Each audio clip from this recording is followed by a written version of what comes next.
brush tones. Myself, Devin Bertram, Scott Bright, Clayton Carlson, Carly Klekas, and Daniel Eras. And tonight, we start with a story. This is Dan. Now, Dan has a lot of personas. He's an outdoorsman. He likes to climb in Yosemite, get some dirt under his fingernails, sun on the face. Dan also likes to go out and dress up, network, make connections. And lastly, Dan can be a little bit of a wild man. Let us hear it out. Pop a cork and pour some champagne. Now, Dan, like most of us, has to go shopping. And for Dan, this is strictly business. He just wants to get in and out, and maybe some of you can relate to that experience. Today, Dan's shopping for deodorant. And as you can see, this is overwhelming. Too many options, way too many options in too little time. Not Dan's style. So he goes to the natural selection options, because he's an environmentalist as well. And he sees a limited selection. That's okay. Dan doesn't mind. He'll find something he needs. He looks at the first option. Tom's. I've heard of Tom's, says Dan. Looks at it closer. Scented like apricot. I don't know if my climate buddies will respect me for that. And I heard from my girlfriend it doesn't really work. Throws it aside. Picks up the next one. Nature's Gate. Looks at the ingredients. Cat's paw granola? Hell no, says Dan. I'm not some Hate Street hippie. Tosses it aside. Looks down. Something he's never heard of before. Lavera. Looks around. Little red in the face. Whispers under his breath. I think this is for women. Throws it aside and hopes no one saw that. Now there's only 2 more options. Picks up the next one. It's cream. Cream for his armpit. That is definitely not Dan. Throws that one down. Things are not looking good. One more option. Some weird soap in a cardboard wrapper. Hell no, says Dan. He leaves the supermarket smelling worse than when he arrived.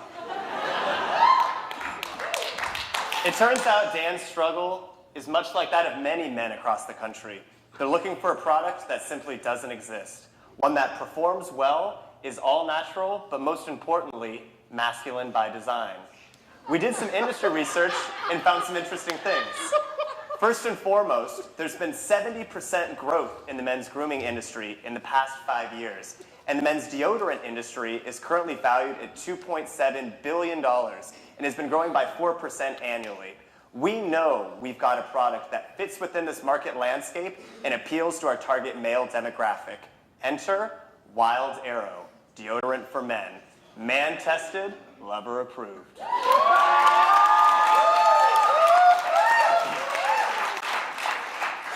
Now, each ingredient that we use for this product contributed to a key value add. For instance, we chose baking soda and arrowroot to absorb odor. We chose cotton extract and tea tree oil for those antibacterial properties.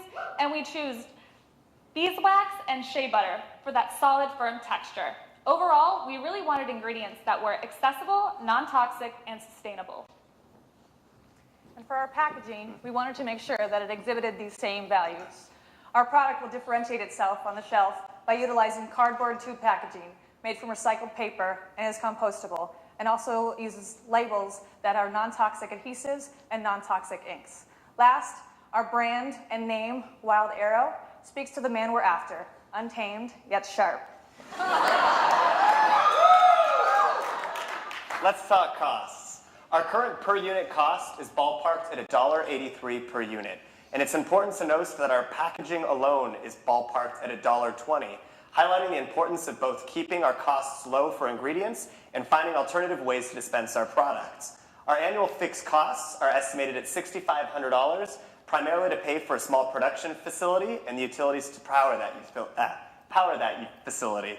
Our initial setup costs are only $600. We're looking at buying double boilers and an outdoor cook stove to melt down our raw ingredients. This brings us to a break-even point of just shy of 3,000 units, and with our aggressive marketing plan, we know we can get to this in under a year.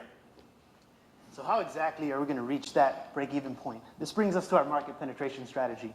In our first phase, we're going to use channels that allow us to have low barriers to entry and capture our early adapters. With online retail, we'll be able to keep overhead costs low and craft our messaging exactly to our target audience. Through local boutique shops and farmers markets, we'll be able to place the product right where our shoppers are shopping today. And in the long term, we want to use large distribution channels and supermarkets to go up against the Gillettes and the Old Spice. So our next steps for Wild Arrow First are refining our recipe to ensure that it keeps the values that we're after.